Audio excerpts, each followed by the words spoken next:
Comment promouvoir l'entrepreneuriat? Comment promouvoir l'entrepreneuriat des jeunes, l'entrepreneuriat des femmes?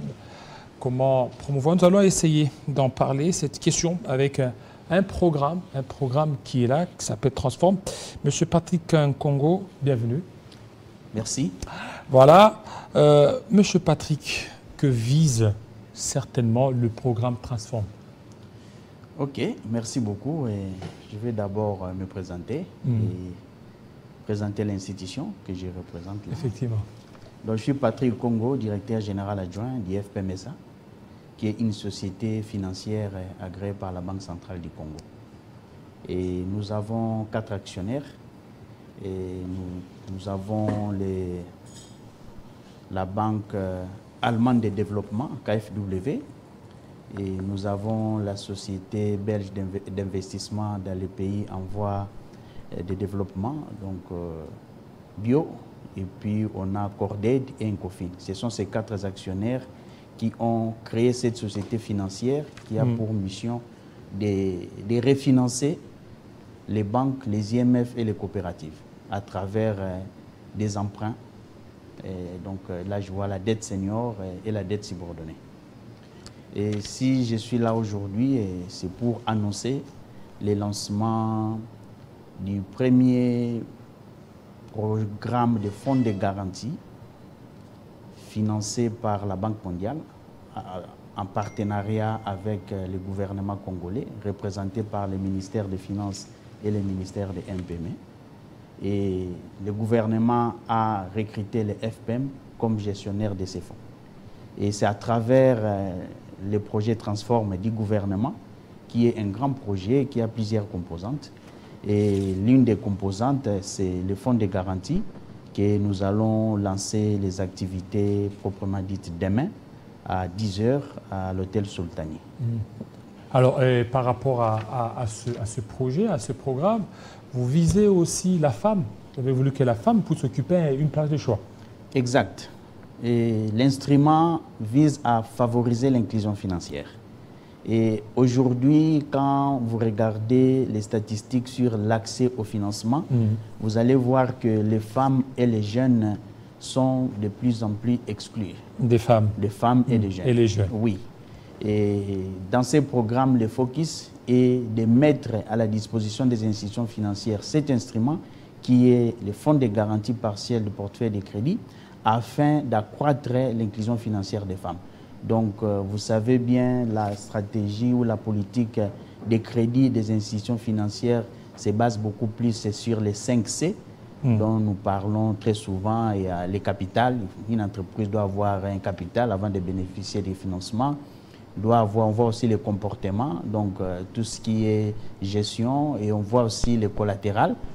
Et dans la plupart des cas, les femmes n'ont pas de garantie matérielle à remettre aux institutions financières, ce qui explique que, quelle que soit la qualité, la performance des activités gérées par les femmes, elles ont moins accès au financement. Alors, qu'est-ce qui pourra certainement donner des garanties aux femmes et aussi aux jeunes de pouvoir certainement s'intéresser à ce projet si ambitieux?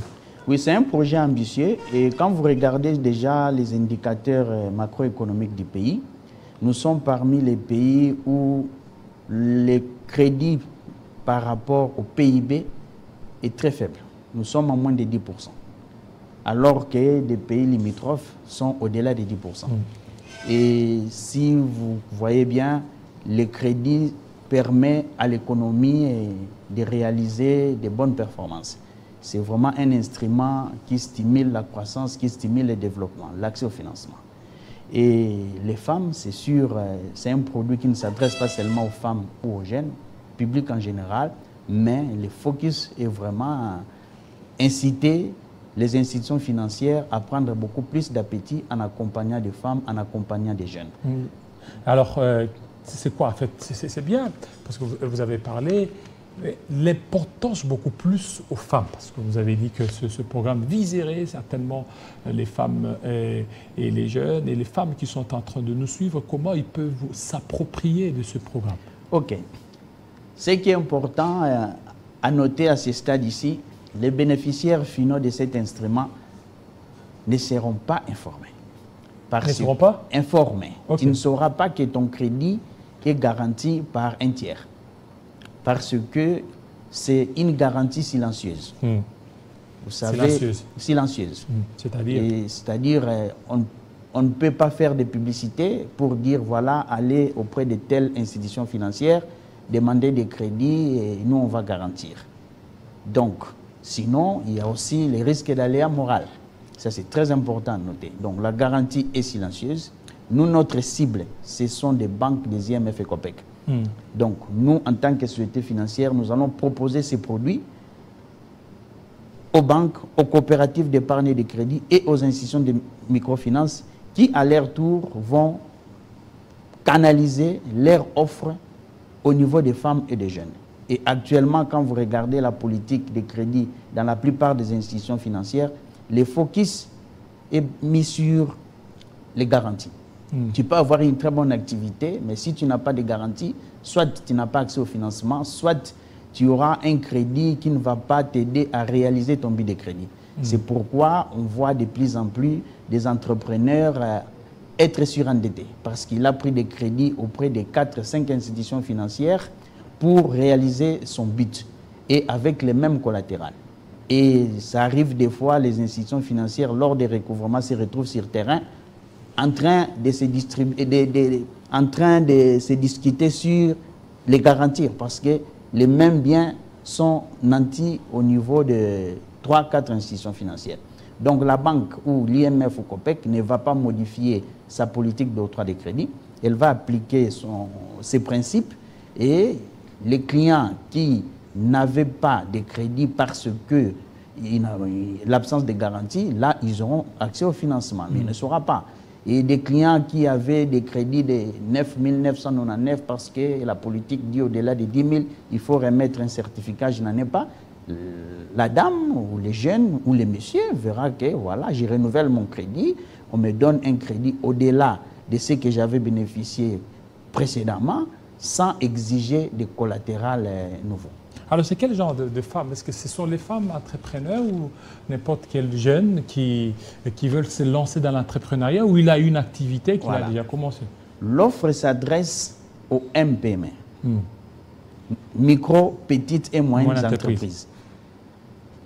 L'offre ne s'adresse pas aux startups, c'est-à-dire des entreprises en création. Si l'institution financière, de par sa politique de crédit, exige une expérience minimale d'1 année, il faut être entrepreneur, femme, jeune ou homme, qui a une expérience afin de bénéficier de cet instrument. Donc l'offre ne vient pas changer les critères d'accès au financement au niveau des institutions financières, mais l'offre vient beaucoup plus augmenter l'appétit des institutions financières pour accroître leur service au niveau des jeunes et au niveau des femmes, et pourquoi pas des hommes aussi. Donc c'est ceux qui sont dans MPME. Voilà, MPME, voilà. Micro et petites moyennes entreprises. Voilà. Mais si aujourd'hui vous mettez de côté les startups, ce n'est pas une manière de le mettre de côté, une discrimination. Ce n'est pas une discrimination. Si je rentre dans l'histoire de ce pays, déjà vers les années 76, il y avait des fonds de garantie publique de l'État. Et vers les années 84, ces fonds ont été remplacés, il y a eu des faillites. Pourquoi? Parce qu'il n'y avait pas une expérience pour gérer cet instrument. Et aujourd'hui, sur les marchés, il y a des bailleurs de fonds internationaux qui viennent proposer cet instrument aux banques, IMF et COPEC, afin de soutenir l'inclusion financière, l'accès au crédit. Et nous sommes très modestes. C'est un instrument nouveau au sein de notre environnement. Nous devons d'abord apprendre. Et pour apprendre, il faut apprendre avec des personnes qui ont le minimum d'expérience. Ce n'est qu'après, on pourra développer d'autres guichets. Aujourd'hui, on parle des guichets MPME. C'est pour nous permettre d'apprendre d'abord comment fonctionne cet instrument. Et demain, les bailleurs de fonds avec le gouvernement peuvent mettre en place des guichets start-up parce que là, c'est une autre cible qui vient avec ses exigences. On ne va pas seulement regarder l'instrument qui est la garantie, mais il y a aussi un programme de mentorat derrière. C'est-à-dire, Les startups doivent passer par un centre de formation, les incubateurs d'entreprises doivent être coachés afin que les succès de l'instrument ne soient pas remis en cause. Donc là, c'est une autre technologie qui pourra être mise en place dans les jours qui viennent. C'est la même chose aussi quand vous parlez de l'agriculture. Il y a des fonds de garantie spécifiques pour accompagner les agriculteurs. Pourquoi? Parce que l'agriculture, c'est une activité spécifique. Mais dès l'entrée de jeu, nous sommes très contents d'accompagner d'abord les MPME qui ont déjà une expérience, mais qui sont bités aux problèmes d'accès au financement suite au manque de garantie. Et c'est déjà un pas de plus par rapport à la situation actuelle. Voilà. Merci beaucoup. Je pense que le programme est pris et ça sera pour demain, pour le programme Transform. Merci beaucoup, monsieur. Voilà, merci. Nous allons cette fois-ci parler de la politique, surtout de carnage qui a eu lieu au niveau de Nord-Kivu. Ça sera avec M. Ishara Boutaragaza Johnson.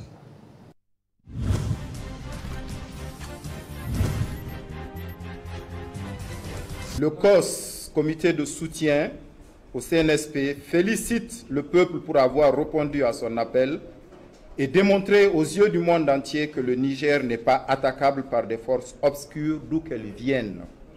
Le Niger, en 1958, n'avait jamais dit oui à la France, mais y a été contraint.